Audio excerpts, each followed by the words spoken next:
Yahoo minasan, welcome back again with Mr. Ken di sini.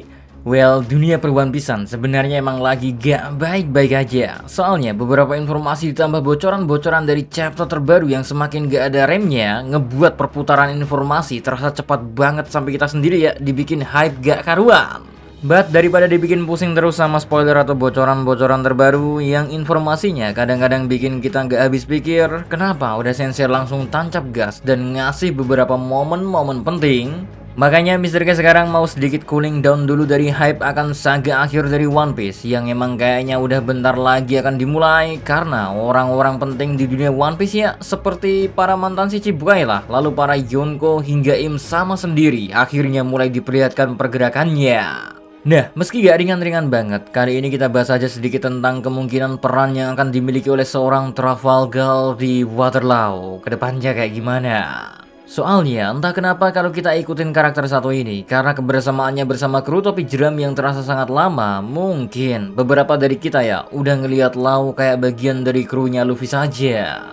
Secara sejak arc Hazard dan baru sekarang ya, setelah arc Wano Kuni beres, kita akhirnya gak akan melihat kembali momen Lau yang sedang bersama dengan salah satu kru dari topi jerami. Nah, dari sini kita mungkin bertanya-tanya, bakalan seperti apa peran dari Lau ke depannya? Kalau kita lihat dari apa yang terungkap di manga One Piece chapter 996, di mana ada satu momen ketika Lau berbicara kepada dirinya sendiri. Kalau dia ingin mengetahui makna dari takdir terkutuk yang dimilikinya, atau buat yang nggak ngerti ya, hal ini tuh mengacu ke huruf D yang berada di dalam nama Lau. Yang mana kalau kalian masih ingat, dulu ketika Lau masih kecil, dia pernah menceritakan nama aslinya kepada Corazon dan Corazon pun memberitahu Lau untuk tidak memberikan informasi itu ke siapapun, apalagi ke Dovi sendiri. Nah, dari kilas balik yang terjadi saat Lau masih kecil itu, kita dikasih tahu kalau Corazon sempat berkata para penyandang nama Di adalah musuh para dewa yang selalu membawa badai baru ke dunia.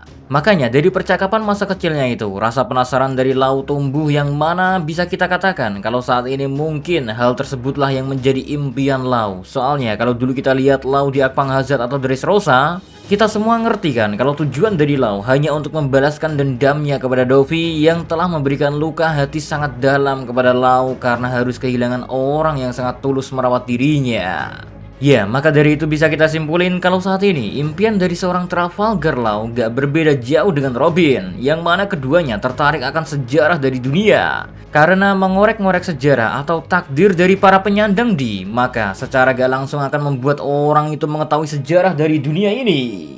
Lalu yang menjadi pertanyaan sekarang, jika Law emang bermimpi untuk mengetahui sejarah dari dunia, peran apakah yang akan dia mainkan ke depannya? Secara ya, beberapa orang yang tertarik akan sejarah sepertinya mulai banyak dimunculkan. Bahkan salah satu orang yang paling mungkin menjadi tokoh antagonis utama bagi Luffy aja. Siapa lagi kalau bukan Marshall D. Tits? Kita ketahui dia memiliki minat yang sama kepada sejarah dan arkeologi. Lantas, buat ngejawab pertanyaan peran apa yang akan dimainkan oleh Lau ke depannya, mungkin hal ini akan terjawab oleh buah iblis yang dia makan dan hubungan yang Lau miliki dengan para kru dari topi jerami.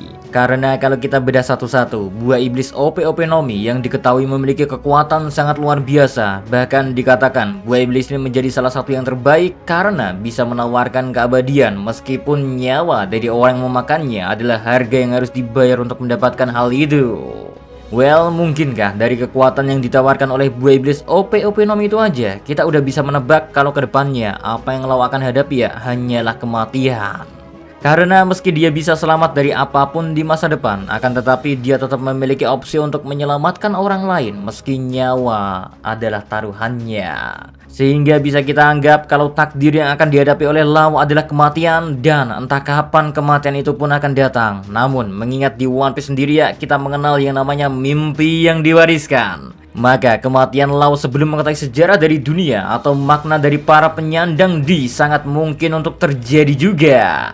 Pasalnya, seperti yang udah Mr. K bahas dari tadi, kalau bukan hanya Lau seorang lah yang ingin mengetahui hal itu, terlebih Nico Robin yang menjadi bagian dari krunya Luffy sendiri saja, meski mimpinya bisa kita bilang bertentangan dengan Luffy sendiri sih, karena apa yang Robin ingin capai sebenarnya sangat tidak diminati oleh Luffy. Jadi, entah itu makna dari D atau sejarah dunia yang dihapuskan, semua hal termasuk senjata kuno aja gak ngebuat Luffy tertarik hingga ingin memiliki atau mengetahuinya. Dari sini mungkin nantinya akan ada sedikit pertarungan kecil, di mana pada akhirnya Luffy pun akan mengerti kalau semua hal yang gak dia ingin ketahui itu adalah bagian dari mimpi teman yang sangat dia ingin lindungi. Hingga pada akhirnya Luffy pun akan membantu Robin untuk mencapai apa yang selama ini dia impikan. Ya, puzzle tentang masa depan Lau sebenarnya seakan sudah hampir selesai. Karena selain kita udah bahas tadi tentang mimpi yang diwariskan, Lau dan Robin juga entah mengapa memiliki banyak sekali kesamaan. Yang mana kita tahu sendiri ya, Oda Sensei emang seneng banget buat memparalelkan sebuah karakter. Makanya mulai dari mimpi mereka yang sama, mereka juga punya masa lalu yang sangat mirip, di mana keduanya menjadi satu-satunya orang yang selamat dari pulaunya sendiri. Semua itu berhubungan juga dengan apa yang dilakukan oleh pemerintahan dunia kepada kampung halaman mereka masing-masing. Jadi entah kenapa kita bisa melihat kemiripan di antara kedua karakter ini sangat amat terasa. Meski di awal pertemuannya ya, Robin sendiri sebenarnya gak terlalu percaya kepada Lau. Secara Robin mengingatkan Luffy kalau para bajak laut kerap saling mengkhianati dan memanfaatkan satu sama lain. Namun seiring dengan waktu yang dihabiskan oleh keduanya, hubungan dari Lau dan Robin pun mulai menumbuhkan rasa kepercayaan hingga ke titik Lau dan Robin pastinya sekarang udah saling mempercayai satu sama lain. Buktinya aja, keduanya terlihat berada bersama saat mengetahui lokasi dari salah satu Red Poneglyph dan juga senjata kuno Pluton.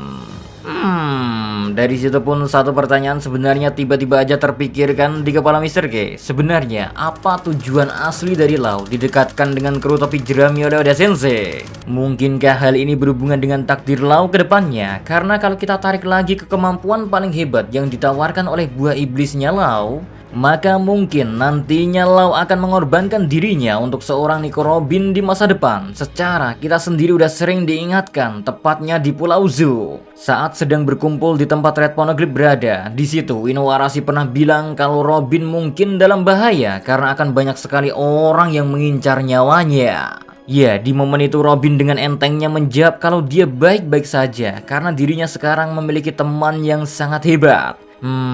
Alasan lain yang bisa memperkuat kenapa Trafalgar di Waterloo akan mengorbankan dirinya buat seorang Nico Robin pastinya karena keduanya ya memiliki impian yang sama. Sehingga konsep pewarisan mimpi akan terjadi dan Lau mungkin akan dibuat tenang karena meski dirinya gak bisa mewujudkan mimpinya, namun dia percaya kalau Robin akan bisa melakukan dan mewujudkan impian untuk menemukan sejarah dunia yang hilang. Tapi gak tahu deng, karena ini konten ngawur.